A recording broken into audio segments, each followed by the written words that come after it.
Dude. The app hit play, that's that Talk'N Bama. From the huddle to the hardwood, whole state on camera. From the Walk of Champions to them rims in the Coliseum. We break down schemes, break news before you see it. Talk'N Bama. Talk that tide, hit that intro, let it ride. From the fall to the March Mad Nights, we Talk'N Bama, keep you locked in tight.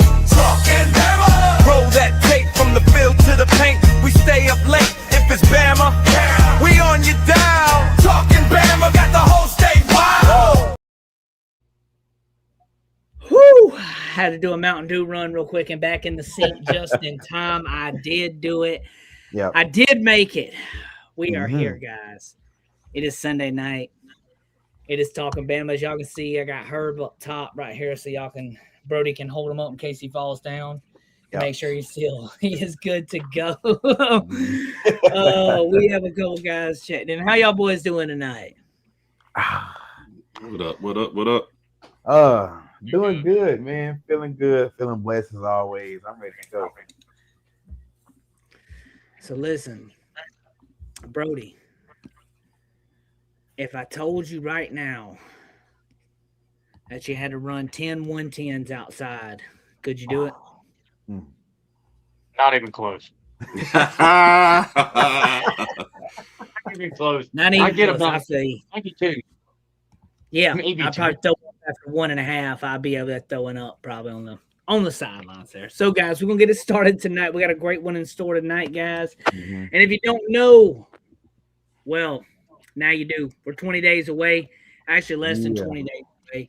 If you're joining us live tonight, thank you, guys. Leave it. Let us know in the comments. Give us some roll tides. You don't like our questions or our opinions, let us know that too. That's all cool. Make sure you are subscribed right here. We're on a push for 4K, guys. I think we're like 39 or 38 away. We're right there at it, guys. We want to try to hit that before the season. I feel like we will.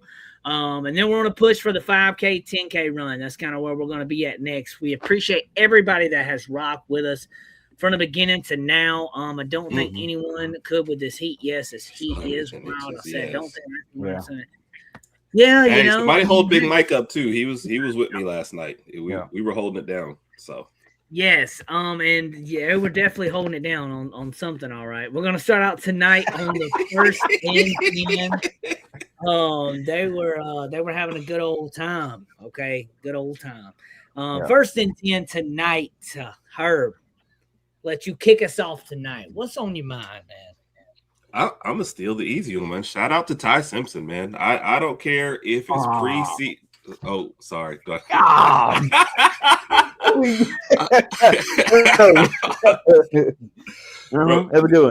Never put me up top because I can see everybody's notes and I just steal whatever everybody's talking about. So it's easy this way.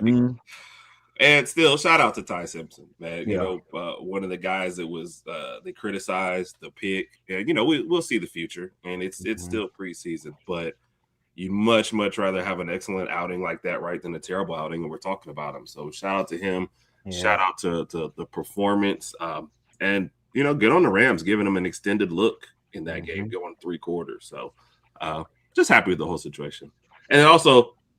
JT, I'm sorry about last night for you having to really corral us last night, man. But I definitely appreciate y'all always having us on there, man. And it's always a good time. I definitely had to hold some things in the lines last night, but hey, it's okay. We're here, baby. We're doing good. And hey, Herb, listen, it's okay because I understand. We invaded on the Unhinged show. So we had to understand things was going to get a little unhinged on the Bama Feud. Yeah. Now, Domo's a little bummed out that we may not be live this Saturday on Bama Feud. Yeah. So listen, the only way we can, I will propose this. Big Mike. Well, actually, before that, Herb and Raj is going to have to be cool. With going live before on top of their live, because they would have to do their live, but they would have to go like back to back basically. So we'd have to start at like 7, and we would have to go like because I know Hunter and y'all gonna be in there, and Herb's gonna be in there, and they're all gonna be da da da da.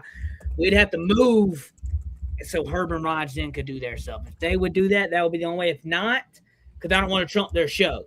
That's the thing about it either. So we want them to have their show, but we'd have to come on before. So we just have to, or we will pre-record and then we'll premiere on Saturday night. And then, hey, Brody, keep loosening up down there, Brody, and watch out for Domo because Hunter done sent him on a mission now trying to take us out, bro. Because we done, listen, man, getting in there, yeah. I'm like the mindset I got right now. I'm like LeBron trying to come down, trying to win 3-1. Okay, we got to get past Herb and Raj. That's going to be a tough one right there by itself. And then we got to beat JT and Brody twice. And that's if we do make it back to the championship round. So right now we down 3-1. I got that mentality. Like, hey, man, I got to get it done. So it's all good, man. It's going to be fun, man. It's going to be fun. 10K That's not fair because I checked the line and and Bama Blueprint is favored by 37 points. So we're done. Hey, listen, Herb, time out on that though, because on the first episode of this show ever backstage, Domo and Hunter and Way Offsides confirmed. No, it wasn't Way Offsides. Who was it? Who'd y'all go? It was yes, because y'all both confirmed and said, "Oh, this game is perfect for Herb and Raj." Yeah, we said that. Y'all are going up against Herb and Raj. That's now. weird because we've probably been fans less than everybody else on here. We literally all said Tuscaloosa. You and Raj were actually the team to beat in the entire game. Yeah, and guess what he did? He brought in a ringer, beat us. They've been seen since. They gone. He legit just brought in the team for one match. Y'all beat Herb, good. Hey, no, don't need y'all no more. No, so well, they're busy. They are busy. Oh, they are busy. It's hard to It's hard to collab when other people are busy, man. They have a channel they are running too, so it is. And I mean, hey, some people, it is what it is. We're gonna get on that. All right, 1st and 10 tonight. Brody, lead us. Sorry, kick us off next. Brody, what you got for us? A different sport. I'll say Justin LeBron because he has absolutely been killing it in minor leagues. He was the Reds' first round pick. He kind of slipped a little bit in the draft, but he's kind of proven why he should have been drafted maybe a little bit higher. I think he's gonna have a good career. So I'm eager to see how he continues to do and hope he makes it to the big league here soon, I guess. Mm-hmm. Yeah, Justin LeBron is going to be an elite baseball player, I believe. I don't watch baseball as much, but every time I watch him, I don't know, it's just I feel like it's got that something to it, Agreed. So Domo, I'm gonna take over for yours and just give you your shout out for 10K on TikTok. Huge shout out to Domo. Big Mike said it in the chat already. He said his 1st and 10 tonight was gonna be Domo 10K on TikTok. Yeah, guys. Domo just hit 10K. Shout out to Domo. Huge shout out to Domo. Right? Brody is approaching, I think, 14K on TikTok. Yeah. Mm-hmm. I just hit 20K. So hey, we riding, baby. And I'm gonna tell you this right now. Hit 1K. It's on YouTube, Herb and Raj K's in here. Yeah. Herb and Raj just hit 1K on YouTube, and that's what I want people to understand, that a lot of channels don't get to that level. And Herb and Raj is some of the best people I know, and they work the hardest out of anybody I know as well. And I'll say this, Herb can probably outdrink anybody I know. Okay. JT, I don't even think also that. Probably. If somebody said bet your entire life savings when you're best drinker, I'm going Herb. I'm gonna tell him right now. See, bro, I got 3. See, I got a starter. Herb's my closer. Herb's my closer though. He's Herb is gonna be my A. You got what? We need 3 outs. All we need is 3. Herb. And then you're gonna hear the sweet cherry pie, and then you're gonna see her walk out the little dun throughout the dust, and her's gonna walk over and it ain't gonna be shots, it's gonna be bottles. Yeah. She's gonna come up bottle, gone. I'm like, my walkout music is the Humpty Dance. Oh yes, that's even better. Oh yes. I can't believe this is a conversation. We would have Big Mike on the welcoming to the mound now. That would be good. Sorry guys, we're getting a little crazy. We're ready for Alabama football. Okay, I don't know if y'all No, can't tell yet. We're gonna get into it tonight, though, guys. Can Alabama's defense carry this team early? Chat. Let me know something in the comments, guys. Can Alabama's team this year be a defensive-led team? There's a lot of ways to talk about this. Domo, I'm gonna start with you. Is this defense being overlooked nationally, Domo? I don't think they're being overlooked nationally, because when you hear like a media outlet, they mention the defensive line and they mention the secondary. So I think early on in the season, or I wouldn't even have a problem if it was all season, but I think Alabama is gonna have to lean on that defense, right? If it's as good as we're hearing, out of fall camp, and we heard that they won the first scrimmage, so we're not surprised by that at all. So I think that if Bama wants to be, a true contending team, man, you're gonna have to be led by your defense, because that's just all out your strongest unit right there. It really is. It's gonna be a top 3 defense in the SEC, along with Oklahoma and Georgia. It's gonna be a nationally ranked defense, right? Your secondary was already nationally ranked by themselves last season. So I think if Alabama does want to have some success early on, you're gonna have to lean on that defense. So, and they're good enough to get you through it, So I definitely think they're gonna have to early on in the season. So, yeah. Okay, Domo. So if I had to ask right now, one defensive guy, top of your head, we've named some before in the offseason. We're getting closer in right now. What's a guy you like on the defense? I'm gonna say Devon Tompkins. I think he is a matchup nightmare. Okay. Kane Womack said he's making plays inside and out. So I think he's going to be the one up front that's going to cause offensive line a lot of issues. So, yeah, I'm going to go Devon Tompkins. Okay. Devon Tompkins. I think that's going to be a good one. They said something about him making $1 million. Said he makes $1 million. They got him $1 million out the portal. Okay. Is this his last year as Brody, or he got one more year left after this one? I don't. Brody, would you know that? This is what? When you look on the official website, it says 5th. Okay. I have seen plenty of people asking, so I don't know definitively, but since it's his 5th, I would assume it's his last, especially with that 5 for 5 thing. So yeah. Okay. Sure. Yeah, the 5 for 5 thing, I believe I was trying to look that up real quick to see, but I think that took an effect in July, if I'm not mistaken, sometime in July. Or it could have been June. I don't even remember now, but that did happen. Okay, I like that. Brody, gonna head over to you real quick. Can this Alabama defense carry this team early on in the season? Brody, I'm gonna ask you, does Alabama have enough talent up front to consistently get pressure on the opposing quarterback? Honestly, JT, I think that's the biggest question coming into the season, especially on the defensive side of the ball. Can Alabama get enough pressure up front? And, in past few years, you kind of have like 1 or 2 guys that are getting a lot of pressure. And aside from that, everybody else is like, where are they at? You thought coming into the season they were going to be capable of doing that. Well, this year, I think you have some of those guys. I think you got, obviously you start with Yonze Pierre, which I consider him part of the D line because he plays at the line of scrimmage. So you got him, you got Devon Tompkins, who I'm really excited about as well. Terrence Green. I mean, the list goes on and on. I think that this is a group that's going to be, they feel like they've been underrated and slept on because of the secondary, and even like bringing a guy like Caleb Woodson in has brought more attention to the linebacker group as well. So I think you're looking at a group that's hungry. I think they're going to come in, eager to make a statement, and I think this group's definitely better than what we had a season ago, especially if we can stay healthy. We're deeper. Definitely from a depth standpoint, I would definitely say this group is better. But as far as being able to carry the team early on, the defense, to me, I think the defense could probably carry you maybe 3 weeks. And then after that, you're going to have to get something from your offense because, South Carolina, Mississippi State right there, that's not going to be easy. We've struggled with South Carolina the past few years.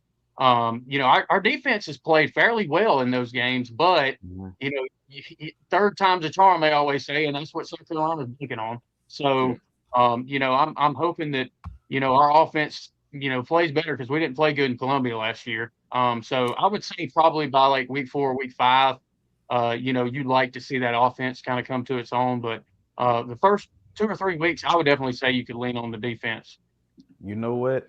I'm Hey. gonna agree with what Brody said, because you're gonna have to, because then again, you're gonna run into 2 mobile quarterbacks 2 games in a row. Lenore Sellers and what is his name? Kamario Taylor from State. So yeah, from State. yeah, and they're talking highly about him. You're gonna have to have an offense picked up by at least week 3, because the defense is gonna be in for a test, 2 weeks in a row. So, yeah.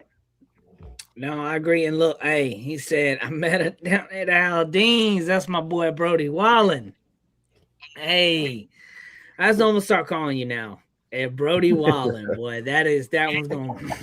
I didn't forget those comments until I got on here, man. I think it's because I got like a little mullet going on, which, that's probably it's the country. It's the country accent with the mullet, and but hey, it's cool, bro. I fly with it, baby. Brody Wallen over here, but he's on the better side. The only thing wrong with Morgan Wallen is he's a Tennessee fan. The only thing wrong with Wallen is Tennessee fan, man. And Zach John King is great too, but he's a Georgia fan. That's the only thing that's wrong with him too. I'll say that. I mean, hey, you gotta. I rather respect somebody being real than just a bandwagon fake, fake. So I'm cool with that. Herb, gonna lean into you on this one right here. And we talk about, if the offense struggles early, can the defense keep Alabama in games? And I'm gonna ask that even past week 5 or 6. So I'm gonna ask that throughout the whole year. I'm gonna ask that, Herb, to you, not just because I know Brody had a great point right there. But now let's just say the offense doesn't catch on. Can this defense? Can that just be the backbone? And that's our whole motto: is defense. No, absolutely not. I mean, we saw enough evidence of that over the past couple years, where if the defense slips, I mean, I hate to go back, but you look at the Miro game against Tennessee that we all talk about, right, where the defense played lights out and the offense never gave them anything. I feel like that Indiana game just got worse, because at some point the defense was like, so we're just going to stay out here the whole time? We're not going to make these tackles in the 3rd and 4th quarter that we were making in the 1st and 2nd. So no, you can't. I don't know if there's many teams equipped to have your defense do nothing. You even look at, like, what was it, the Georgia Ole Miss shootout, but won that game, literally the first defense to make a stop, which Georgia stopped Ole Miss on one drive, and they took back over. Defense can only get you so far. Offense has to produce something at some point. True.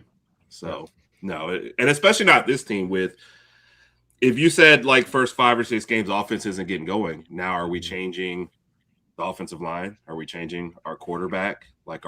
There's just too many variables that would cause that for us to kind of recover for the last half of the season. And the last half of the season is where it gets worse. So now we're going to make changes and try to survive that gauntlet? No, not yeah, I think that, and I think that's where it's almost like when you have something good going, you don't want to ride its back and break it. You want to try to give it a break when you can. Like if you got 2 cars, you don't want to just ride one car just because it's dependable all the time, every time. And then you just wear that car down for 10 years and you haven't really drove this one. And then it's like, well, now we need this one. And you know what I'm saying? So it's like, well, there's going to be time we need that offense. We're going to need it to go score because we're down by 4 with 2 minutes left going to the game. And we've been depending on that defense so long. Now that offense don't know that 2-minute pressure. You're on the road. You're in Tiger Stadium. You're in Neyland Stadium. You're somewhere where it's rocking, okay? And I'm telling you guys, everybody can say Alabama's not the standard, this and that, until y'all quit rushing the field, until you quit making Alabama coming to your hometown as a freaking national event. You'll make T-shirts out of it. If you beat Bama middle of the year, yes. They also, Texas A&M, when they beat Alabama in 22 or 21, what was it, 21? 21. Yeah, they made T-shirts, bro. They literally made T-shirts out of it like it was like a national championship game. Yeah, I've never seen Florida State, right? Minus Alabama beating Auburn. You'll have Iron Bowl T-shirts because the Iron Bowl. You'll have an Iron Bowl T-shirt, okay? That makes perfect sense. Alabama's not making a T-shirt for beating Texas A&M. NIL world might be different now. I'll say that, but we're talking before that was even like what we're on the level we are now. So yeah, I had to say that real quick. That's been getting me there. What's up, Joe? Can we go in if we stay healthy? I mean, if we stay healthy, I think a lot of stuff's in front of us there. The defense will always be ahead of the offense, even during the Saban era. It's going to take some time to get the offensive line right and building chemistry, so we just have to be patient. Hey, I agree, dude. J-Pat, yeah. I agree. I mean, we got to be patient. Domo talked about that. Domo, what was you saying? And we'll kind of lean into that right here. We'll go into that. O-line versus D-line. What I mean by that is, guys, is the O-line really a problem from that first scrimmage, or is the D-line really that good? Like, I mean, we heard Racing Delgado look good. We heard Mal Waldriff. Yeah, I hope I said that right. I always mess his name up. We heard he got singled out, as in like in a good way singled out. So those two guys look good from what we were hearing. Now, overall, though, we need that line to gel, obviously, overall. Herb, I'll start with you right here because I finished with you on the last one. What would you need to see before you start becoming legitimately concerned about this offensive line right here in 26?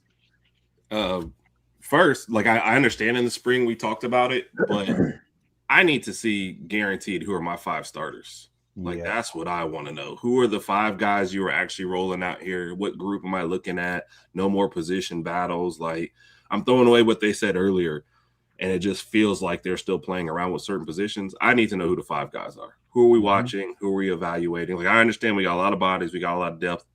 I need to know who's out there. That's the first thing. If we still go in and first 2 or 3 games, they're still kind of like, we don't know that. I don't know how you build any continuity with the rest of the offense if we're not starting there. Yeah. So give me my 5 guys. I think that makes perfect sense because when he was asked about last week or so about rotating linemen, the first 5 seconds, every Alabama fan was like, "My God," because he was Now he answered it right at the end. Okay, everybody, if you didn't watch it, he wrapped it up because he was like, "Well." As soon as he said, everybody was like, God. I know. I dropped my phone. I was like, bro, I swear to God, I will punch it right now. Do not say that. But he was saying we do have to find the right 5 at first, which makes sense. Yes, we don't need to be trying to find 5 in November. Yeah. Okay, right. barring injuries. Mm-hmm. Okay, we understand injuries. But, like, man, last year, we were thinking guys were hurt. We're like, oh, man, somebody must be hurt because Lloyd's playing or so-and-so's playing here, and then they're playing. Mike Carroll's starting here, and, Mike Carroll ain't doing this job, and Jaden Roberts is in, and then Roberts ain't in. Jaden Roberts at all, like the whole season. You wasted his entire last year, but just not playing him at all. So we need that was a big mistake right there by itself. So yeah. I agree. And when Carroll switching positions late in the year too, like how is that supposed to work? What's up, Rob? Hey, thank you for joining us. We are live every Sunday night here. It's called Talk'N Bama, man. We're going to talk a little about Alabama football. Kat just welcomes you in right there. We appreciate you being here. Let us know what you think in the comments. Where was I just at right there? I got lost. Herb, what on you? I was on you, right? I just finished. We finished. That's what it was. Okay. I was in the middle of Domo. Pass to you right here. And then, Brody, I'm going to wrap up with you. Domo, this offensive line, there's a lot of things people are going to talk about. Could going against this defensive line every day prepare them for the season coming forward? Yeah.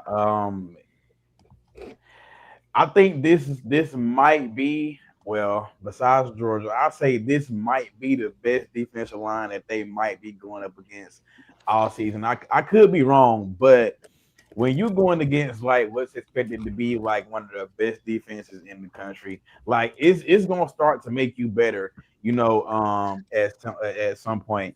So like I think the defensive line is just that good, and then we also got to remember, this is still a whole new group of offensive linemen outside of Michael Carroll. It's going to take them more than just like 2 weeks to gel after the first scrimmage, So, I mean, I think they're going to get better at some point. That's why I'm not really hitting the panic button at all now. We get to like week 4 or 5 and we still don't have it figured out. Okay, now it's a problem. But for right now, man, I'm just gonna give them time and just let them. They got the scheme down, they got the plays down. They just need the reps, and they're getting those every day. So I think it's just there. They'll be fine. They'll be fine. I agree with the being fine part. I think it's going to take a little bit of jail, like we talked about. And like I said, Ryan Grove said it best when he kind of ended that quote, what he was saying.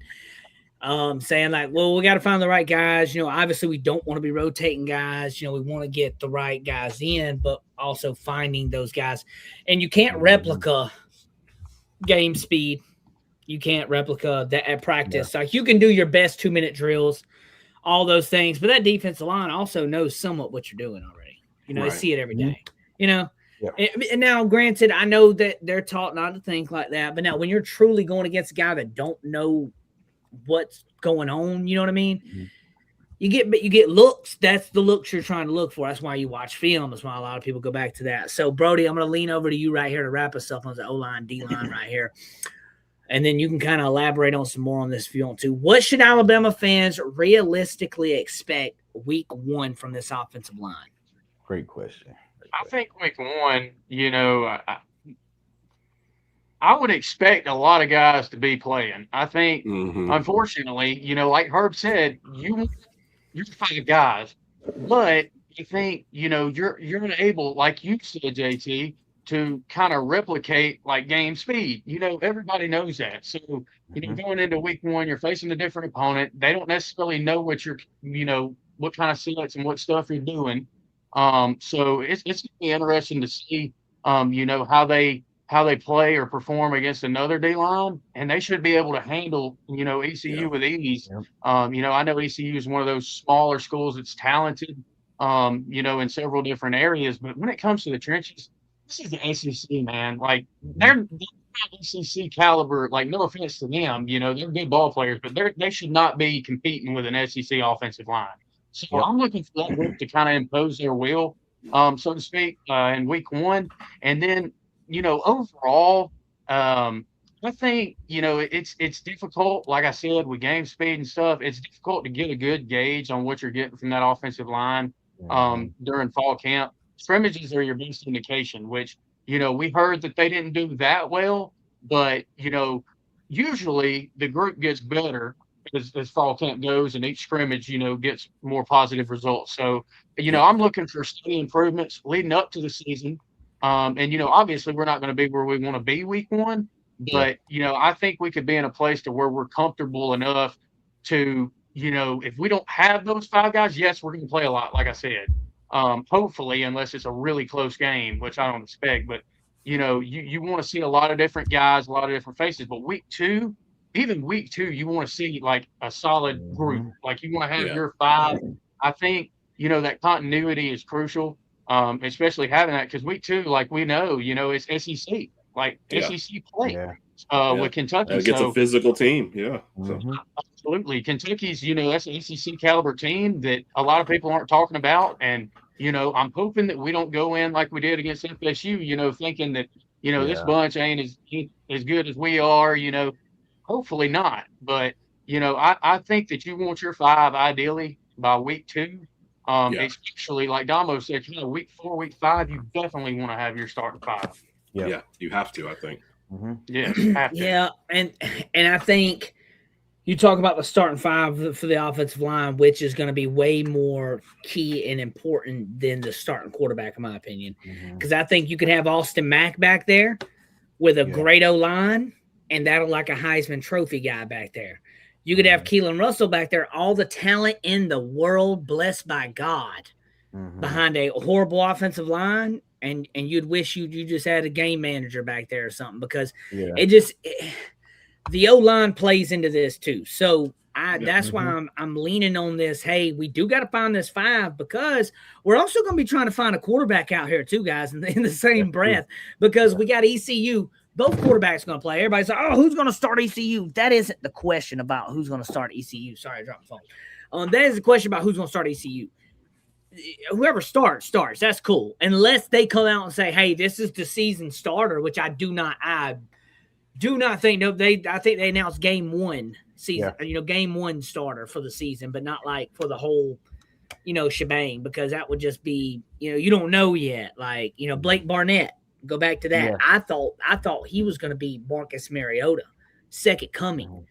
And then bingo, deer in the headlights, and then we get Jalen Hurts. Jalen Hurts fumbles first snap, and I'm just like, holy moly, can we get a guy? Okay, so that's why I want everybody to kind of be patient on this too, man, because I think quarterbacks are going to be, let that figure it out. We need to figure out this front five that's blocking, because that's going to help our running backs, our wide receivers. That's going to help whichever quarterback we end up with, and it's going to help their future, because they ain't going to end up like getting killed. I don't want to say this again, but I'm going to say it again because it can be used as an example.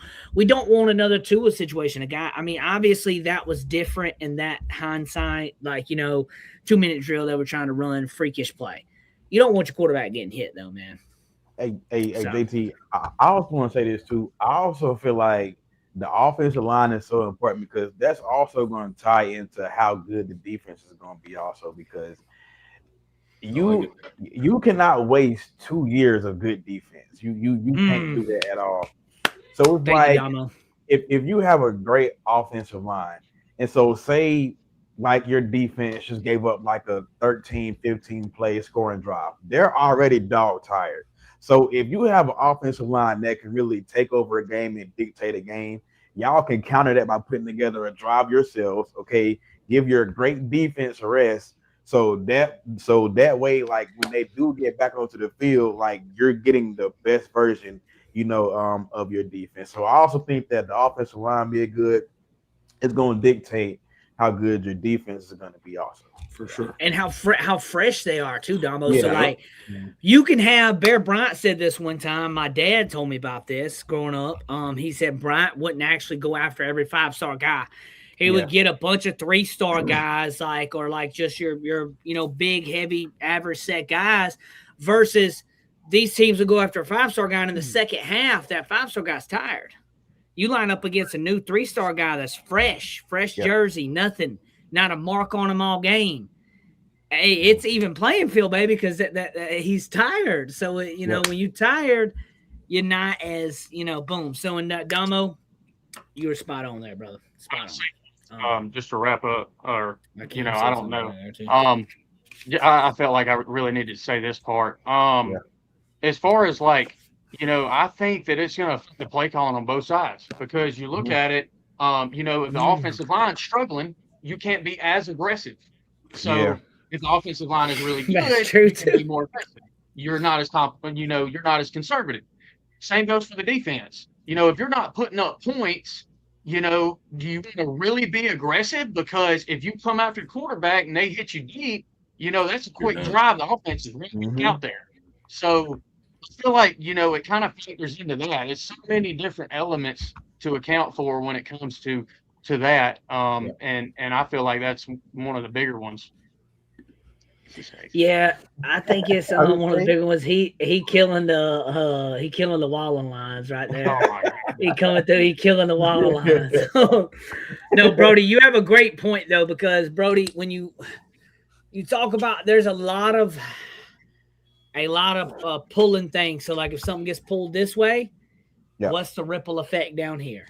If we go aggressive here, what's the ripple effect for the quarterback over here? So there is a lot of questions for Bama this year, and I don't think a lot of people fully understand it. Now, what I mean by questions is deeper than just the talent. We have talent, we have players. That's not the question. The question is just making sure the schemes fit, the players understand it, making sure all that happens. Now, these are DeBoer's guys. People will be like, Bray was recruited by Saban and da-da-da. Bray was coached 99% of his career by DeBoer now in this staff, or 90% at minimum. Come on, dude.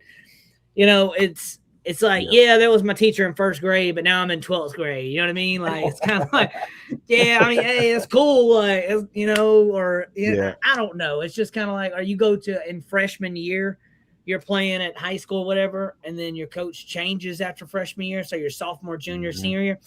Who taught you more? Your sophomore, junior, senior year. That coach did. So that's what I'm saying. Bray is, hey man, he's bought in. He would have left if he wasn't. He'd have been gone. And Nick Saban is gone. Perfect example. When you get over them days, move on. I wholeheartedly agree. I love the reminisce factor, the nostalgia, the videos, the edits. Me and Brody do a lot of those too. I do some. I'm cool with all that. I'm excited about this Nick Saban documentary in the fall. When is that coming out? In the fall, bro, from what I was reading. Gotcha. It's gonna be good. It's gonna be good from what I'm hearing. And I did know I've talked to Herb and Raj, Domo. And they said they've talked to their NIL agents, and they're gonna get us a backstage preview to the Netflix documentary. I got a +2. I'm gonna bring Brody. And I'm bringing Cousin Maddox, Domo. You need to go and bring Hunter and Corey. Gotcha. And they're already going to bring Big Mike. And we're going to be in there, bro, in the backstage because Herb and Raj has access. They have VIP access with their NIL contracts. Yeah. Herb, I'm not taking a shot. I'm not taking a shot. What you say? Hey, JT, we just lost one of the tickets. So on air, I need you to say, who are you cutting? Cousin Maddox? Oh, no. Cousin just called me and said he's got backstage tickets too right now. So, he just called me and told me he had some backstage tickets too. So, hold on, JT. And you know what? I'm such a team player. You know what? I'm going to give my ticket. And I'm going to sit back, bro. Well, hold on, be JT. A team player. I'm like, FaceTime me now. You said it. You said it's Herb and Raj. So in order to get the tickets, do we got to take a shot with Herb? Because if so, just leave me out.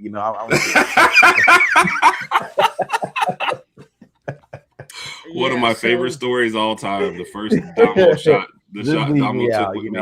I want no parts. I want no parts of it at all. So yeah. Yeah. So man. Oh, A-Day was a movie. A-Day was. It was. It was a movie. A-Day was. Brody. We added you a little bit after that, but Brody, our next trips we were going to have to for sure include Brody in with us because we had a good old time. Good old time. And hey, guys, next time I plan on vlogging all the backstage stuff so I can do us a big vlog of how Domo actually did 4 shots y'all don't even know about. Domo did other shots y'all don't know about. See, I know about it. I was there. I only did 1. I only got peer pressure into 1. And I was trying to hide from that one for a long time. Domo was hiding too. Hiding behind his daughter. They pulled me in. And I was like, oh, man. And then I said, where's Domo? They said, oh, he's taking one too. I said, oh, I know where he is. I go back there, open the door. Domo's on the bed like this, bro. Or putting something on the bed. He looks. He goes, bro, they already got me yesterday. And I was like, come on now. I was like, come on. Domo was like, no, they got me yesterday. I was like, you come with me, Domo. So yeah, that was good fun. times. It was fun. Some good times there. Sorry guys, we got off subject a little bit there. We'll pull it back in. New thing we're gonna do on Talk'N Bama. We're gonna spotlight a player each week here. Something new I've been thinking about. I started us off. I will let you guys kind of do the next one. I kind of was reading some practice reports from the scrimmage. And from what Kane was saying, I was trying not to get the Austin Mag, the Russells, all those types. I was trying to get a guy that, fans may know, may not know. So, guys, right here are Luke Metz, number 4. It's the number 3 topic, guys. He's number 4, actually, though. He is a sophomore this year, correct? True sophomore, I believe. Yep. Because they got rid of the red shirts and stuff. So he's a sophomore this year. Kane Womack has talked about him being a guy that's getting after it out there, just a go get type of guy. He's physical. We kind of talked to him like, hey man, that's your game. You need to stay with it, and I love that about him. Brody, I'm gonna let you start us off tonight with this one. Luke's a great talent for us right here. We don't have a lot of game experience, minus the guy we got from Virginia Tech coming in. He has a lot of game time experience. Woodson. But other than that, at this position, we have guys that's been there, guys that kind of know the system. We got a little bit of playing time. But this guy right here, Luke, he's kind of turning up on that turn-up rise over here. He's kind of like the AK Deer for the defense for me right now. I'm hearing his name a lot. Like I was hearing Deer on the offense. I'm hearing Luke's name a lot on that defense where a lot of people haven't talked about him. So, Brody, what do you think about the buzz around Luke Metz right now?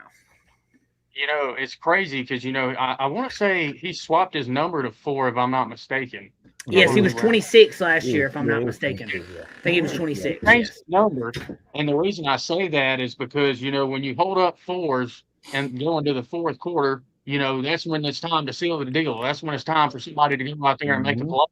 I think he's that guy that can do that. I think, he's a guy that he's a thumper, man. And he's worked really hard to get in this position to where he's at.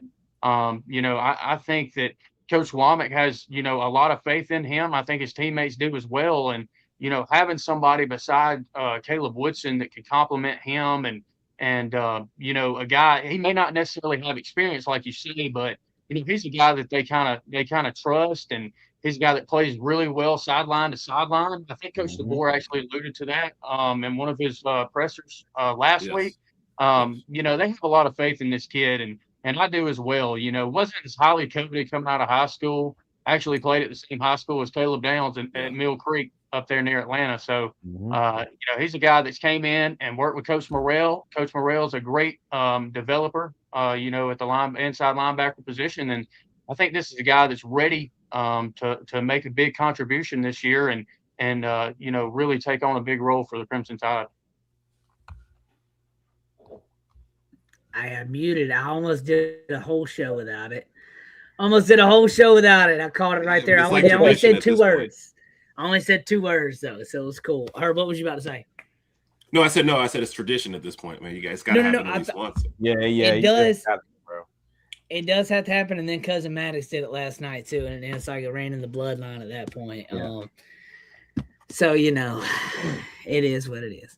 Herb, whether he could be one of those players who isn't necessarily a preseason headline, but may end up being an extremely important piece for this year's team. Give me a reason you like Luke Metz, and maybe he could come around right here and show other Alabama fans that may be sleeping on a little bit, or just not even sleeping, just don't know. I mean, just may not know him necessarily. Yeah. Well, played a lot last year on special teams, which just shows an ability to hey, I'm going to work. I don't care what you have me doing. I just want to see the field. You know what I mean? So that was the first thing that kind of stood out. And obviously the recent comments. But I think we've seen every year in Womack's system, guys who are new to it are still a little slow to pick it up. So even if he wasn't seeing the field a lot, he was around that whole system last year. And, the fact that he's in the fight for a starting spot, tells you, okay, this is somebody they trust. Like Kat said in there, he gets sideline to sideline really well, obviously willing to work and do whatever it takes to help the team. And let's also be honest, you'd rather have that guy, especially younger guy, because what is it? Reese is a junior, right? So if those two are fighting out for that position, you can get the younger guy in. You wouldn't mind that part as well. And then he also has a great secondary behind him to help him pick up when he first gets on the field. And I don't think you can underestimate that as well. So, no, I just like everything I'm hearing. I'd be happy with him at a starting spot. And I think you might have some growing pains early, but he just feels like a hard worker who would pick it up pretty quickly. Him, QB Reese, Woodson. Who am I missing to? Duke Johnson? Duke Johnson? Duke Johnson, yeah. Who did I miss, Brody? Abdul Sanders. Abdul Sanders. Who else? You don't hear Abdul Sanders' name a lot right now. I know. I'm trying to name some more. So that's 5. Now, Yonze Pierre is technically an outside linebacker, how they just Will Anderson Jr. was an outside. Caden Jones, linebacker. Is that your last one? Caden Jones, that's what I was thinking of. Caden Jones, yes, Caden Jones. I was trying to think of it. I knew it was up. I couldn't fully remember it. Caden Jones, yes, but a lot of those guys that line up on your edge rushers or your they call them DNs, which depends on what your defense is and what that position's called. Because in the one that we have, it's an outside linebacker. It can be different there, and I'm not even going to get into football terminology because I'm not going to act like I know that more than somebody else. But I will say that, that gets people sometimes when we get to talking. I was talking about linebackers one day, and I mentioned Will Anderson, and they were like, I was like, well, technically speaking, I was he was a linebacker. I was like, now, if we're talking about whether a tomato's a fruit or vegetable, I think that's kind of like that question. In America, what do we use tomatoes for? What do we use it as? A vegetable. okay, but it is technically a fruit. Fruit. So it's one of those things. It's like technically they're an outside linebacker, but where do we use them at? Yeah, we use them at D. You know what I'm saying? So it is what it is. And I think as a fan, it don't matter to you because you ain't doing play calls. And, Domo, wrap us up right here on Luke. You did a video on him. I'm gonna release it later on tonight. And you did a video on him. Let us know some key things about Luke. Well, the board did say he is getting better and better. He was running beside Caleb Woodson with the ones a little bit in the scrimmage also. But he reminds me of like that old school, hard-nosed, hard-hitting linebacker, right? Like when he gets to the ball, he's coming with ill intentions. And I think that's what we've kind of been missing at the linebacker spot over the last few years. We kind of need that tone setter in the middle. Caleb Woodson, who I think is already going to be one. So, I mean, if you add Luke Metz beside Caleb Woodson, like that's going to be a hard-hitting starting linebacker group, and we all know QB Reese, he's going to bring it as well. So, that's why I like Luke Metz, man. Like Brody said, man, the guy is a thumper. He's a see ball, get ball type of guy. So, I can't wait to see Luke Metz hit the field for Alabama. With it. I'm very excited about it. I didn't tell you about this, but we're going to do it. A little buy or sell, and we're going to get out of here tonight. All right. Got some good ones. Domo. Okay, cool. Brody said, I'm ready, man. All right. Because I'm gonna clip these right here. We're gonna do some buy or sales. All right, Herb said clip. What are we doing? All right, so Herb, I'm gonna start with you. Trayshawn Brown, will he have a bigger role than people are expecting him because of the running back situation? Buy or sell? I mean, it's interesting because I don't know what people are expecting now, so I'm gonna go buy, but. I feel like the second AK Deer went down, he was like the first name everybody popped up and because of A-Day. So it's buy, but I do think expectations are already high right now. Mm-hmm. Yeah, so I like that, Herb. I like that. I want to do you first lap because of the running back situation. Me and you both went AK Deer. So I have pivoted to Trayshawn Brown. The reason I have pivoted due to the fact the only reason I said Trayshawn Brown wasn't going to get as many carries this year was because of AK Deer. Yeah. Now that may be shattered, I see Trayshawn maybe moving up. EJ hasn't been practicing. I ain't going to get into all that right now, but I'm picking my guy. My new guy now, Khalifa Keith. That's it. Khalifa Keith. Okay. Yes. Herb just picked so if I'm disappointed, it's all good for the rest of us. Look, I feel like I jinxed AK Deer, so now I got to pick somebody I'm not really worried about. So Khalifa Keith. Sorry, brother. Hey, Trayshawn Brown messaged me back last night on TikTok. And are you for real? Yes, bro. I messaged him and was like, "Hey, bro, hope you have a good season, man. I'm gonna be super hyped. You're gonna hear me yelling from my house, Roll Tide." And he was like, "Laugh out loud, bro. Roll Tide, roll," or something like that. I did it on my JT page. I messaged him. He followed me, so I just shot a DM. Was like because I did a video of him that day, so it's probably why he followed me. He saw a video I did, but anyway. Yeah. Cool, dude. I'm on the Trayshawn Brown train. So, hey, I'm going to go right here to you, bro. Trayshawn Brown will have a bigger role than people expect because of the running back situation by herself.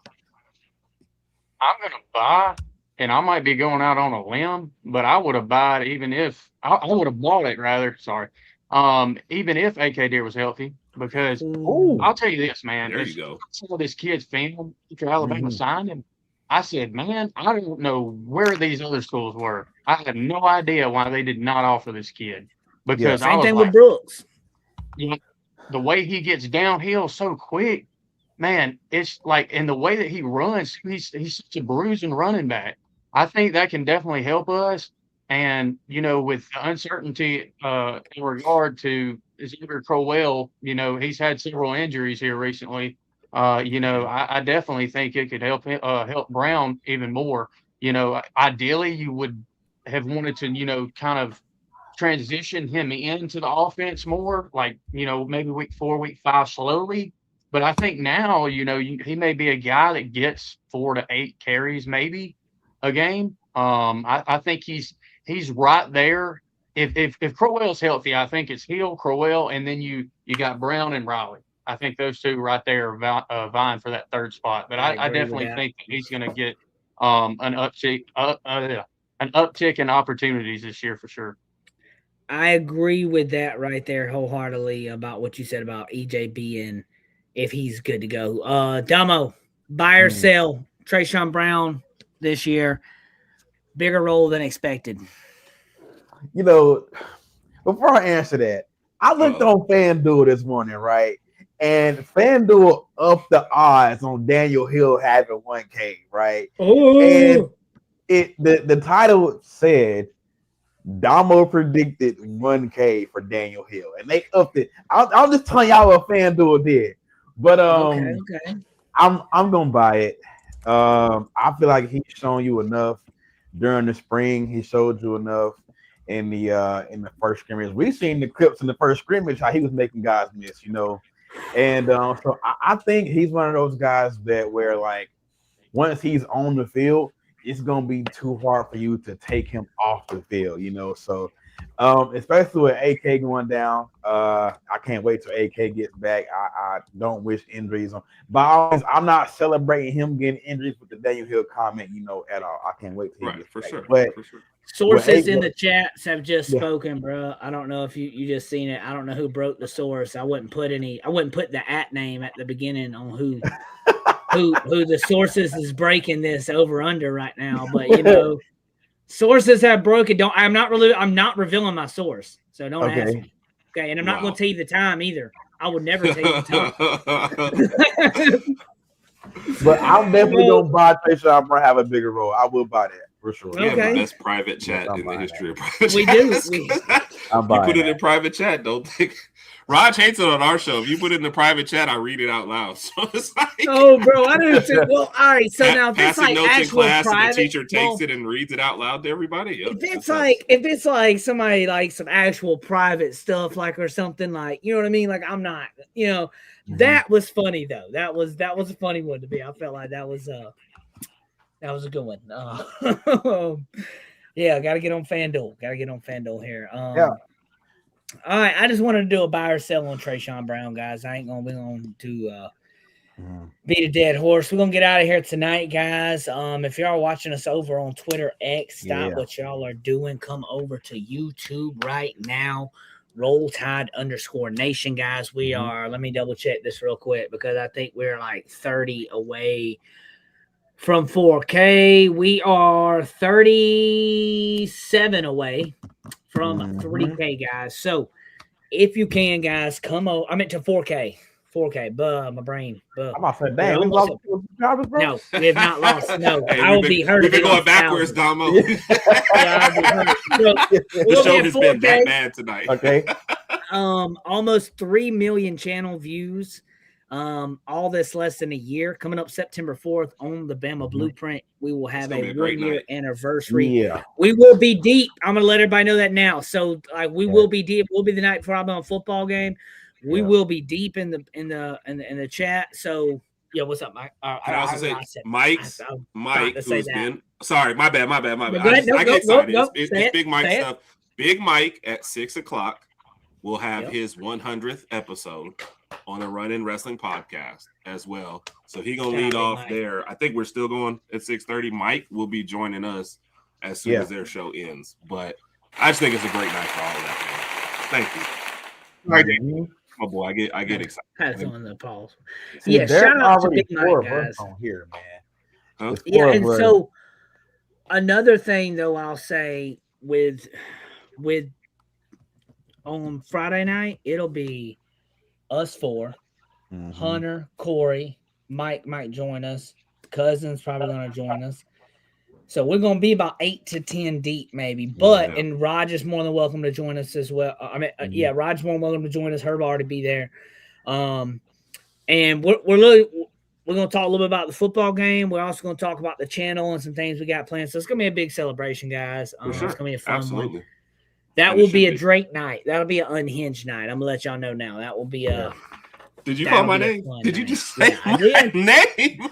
You know what? I don't think I'm gonna be there for that one. Actually, Hey, what's that? Oh, it's that commercial stuck in my head. When you call my name, I just think about when the bottle cracks. Like, like, you call me, bro? Like, no, it's like the bottle, bro. With that, you call me, like you pouring up a shot. You call me, like I'm here. Fun, though, man. I can't wait. You know that commercial, you just say his name and he appears. The Bounty, not Bounty, the other dude, the Brownie dude, the big dude, the paper towel was almost like you just mentioned shots and Herb appears. You be like, hey guys, y'all take shots, and Herb's like, yeah, where bro? Hey, at least I'll bring a bottle. I'll bring the bottle. I got my own shots though. Like, y'all got cups and shots. Oh, cool. I'm here. And y'all, yeah. Fun times, guys. So we're gonna get out of here tonight. Before we get out of here tonight, yeah, that is it. That is it, Kat. Thank you, Kat. That is it. That's the name of it. Yeah, the big dude that steps in and he hands over the paper towels. I've been seeing that commercial a lot. Before we get out of here tonight, Herb, let the people know what you got going on. Let them know about Herb and Raj podcast, man. Y'all just hit 1,000 subs over there on the way to 2K. Yup. Appreciate it. Wednesday night, the show goes on as normal. We'll be continuing, covering Alabama and fall camp stuff. I think we've got our SEC preview be next week, and then our Bama preview, I think the week after. So we got a bunch of stuff planned. And then Kangaroo Black will be on Saturday night, which was another reason why we weren't thinking about the live. But we'll work all that out, man. We'll work all that. Even if Bama Blueprint is heavily favored over us, we still got to show up for this match. So we're looking forward. I'm going to say this, that I would not have that line at that. I would tell you right now that line better be close, about 10 points. I think it's going to be a close game. I'm getting questions done after this show tonight. I'm going to start sending them out, getting people to vote on the questions. Brody, I may talk to you. I may get some. Let me pick another Bama fan's brain to kind of get my. I gotta get broader questions because it's getting. I've already done so many ones now that like I gotta start thinking of some other stuff. It is, and that's those last ones were tough. Wait, so hold on. They were tough. Those were tough though. I don't got those for some. So what I'm gonna do is this. I'm gonna do the front three that I kind of like I did last time. They're gonna be Family Feud style. They're gonna be like the tailgate ones, the fan ones. I'm gonna find fan ones, and then I'm gonna find three other ones that are like player team. You know what I mean? Like essentially, so it's a good mix of them. So it isn't just like top five players, or whatever it is, or best running back, best quarterback. You know what I'm saying? Like that's just whatever. And soon we're gonna have to get into the whole. I did last night Saban era. I went into. I made a question just Saban era. So there'll be some more, wrinkles of that maybe. I may pull out and be like, "Hey guys, name the number one Crimson Tide player from the 40s." Okay. Oh God! Edward Johnson. Hey, both teams like pass. No. No. So we could chat GBT. What? Hey, that was so. I've thought about this in the off season for this, having Justin as the historian off backstage, and you could call on Justin for a historic, in fact. He knows. And he could give you a John Hannah. He could give you a John Hannah answer. Yeah. And come in, Blaze. It's got to be John Hannah. It's got to be John Hannah. That's my only one. Oh, that's a good one there. All right, guys, we're gonna get out of here tonight. Or actually, before we do, I let Herb. You skip everybody else. That's fine. I did. Domo. Let the people know what you got going on, man, about your 10K, big dog. Yeah, man. You guys can find me on Twitter at Domo Reacts. I'm on Instagram sometimes not. Domo Reacts. Of course, I'm on TikTok. Domo Reacts. DOMO_Reacts. Friday night, Bama Blueprint with Corey and Hunter, my brothers. Sunday night, Talk'N Bama with JT, Herb, Brody, my brothers as well. But in all, I'm on the best Bama channel that there is, the Roll Tide Nation YouTube channel. Big thanks to y'all, man, and everybody watching for the 10K. What might seem small to everybody else, man, is big to me. Because it is big, bro. I set out a goal. I said, when I start this, bro, I want to be one of the best Alabama voices that you can even think of, So we're still working towards it. 10K out the way, 20K, we up next. Now I'm still doing my jersey giveaway. I gotta pay my bills first. Bills come first, and then we're gonna get to the jersey giveaway. But again, I thank y'all, bro, and I love all y'all so much. Roll Tide. Domo. We are glad that you're here with us, Domo. I'm gonna start with saying that, bro. The how I found Domo was off a video he did with Ryan Williams. I like his content. I shot Domo a message at this time. I wanted him on Talk'N Bama's podcast. Me, Herb, and JB was over on the other channel, and well, some things happened. Domo was only there for 48 hours. I was like, and like 2 shows. Domo didn't even finish his paperwork. Domo didn't even finish his Yeah. paperwork, bro. Domo didn't finish his new hire paperwork, bro, before it was out. And then we came over here, and I'll say this, man. Herb, I've talked with Herb before, so he knows. Big Mike knows. Domo, I appreciate how much you stuck with us, bro. Like, especially like me and beside when everything happened, bro. You were like, "No, dog, we about to buckle down." Boom, and then we move on. You, Hunter, we get Corey on Bama Blueprint right around that time. I go get Cousin Maddox. We start working with them, bro. We start adding on. Cousin Maddox becomes this big part of Roll Tide Nation. Corey's big part of Blueprint as well, helping the foundations there. And then we go and add Brody in here recently, right before the season, man. I feel like we are locked in with our squad, bro. I love our team. Yeah, good.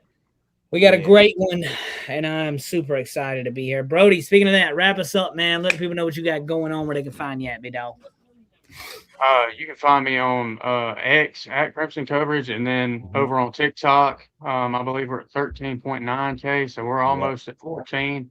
And I appreciate y'all guys' support and being able to give you guys some of the best content there is. I'm very blessed to be able to do that and be able to be on here with you guys because I like having genuine guys that love Alabama like I do. Surrounding myself with these guys, man. I really enjoy it and I really appreciate all y'all. So I would appreciate any support. All of it matters. All of it helps. Anything, like Domo said, the smallest thing to you may mean a magnet, like a lot to us. So any sports, any and all sports appreciated, and Roll Tide. Roll Tide, guys. We are going to get out of here tonight. Shout out to Brody, Crimson Covers. Thank you for joining us here at Roll Tide Nation and us collaborating. And Brody's part of the family, guys. We have added Brody on to our show on Sunday nights. You'll see his face doing some shorts. And we'll kind of go from there, guys. Hey, there he goes right there. That man, KJ300, joining in the chat. KJ, we're going to have him live on the channel tomorrow night. We have KJ on with us, guys. And KJ, I'm pretty sure that man, Hunter, and Domo is probably going to want to get you on a Friday night show as well. All right, come on, let's do that. Yeah, come on. So, KJ, get up with Domo and Hunter over on TikTok, or if y'all got a phone. I think you got their phone number. I don't know how. I don't know what everybody's got. Hit them up, bro. I know they probably going to want to work with you too before the season gets here. And KJ, we can always come over to your channel, bro. We all support you, bro. What you got going, dog? For sure. Yep. And see what I'm talking about? I'll be there. Hit me. That's what I'm talking about, KJ. Gotcha. KJ, man. We can make the only thing, bro.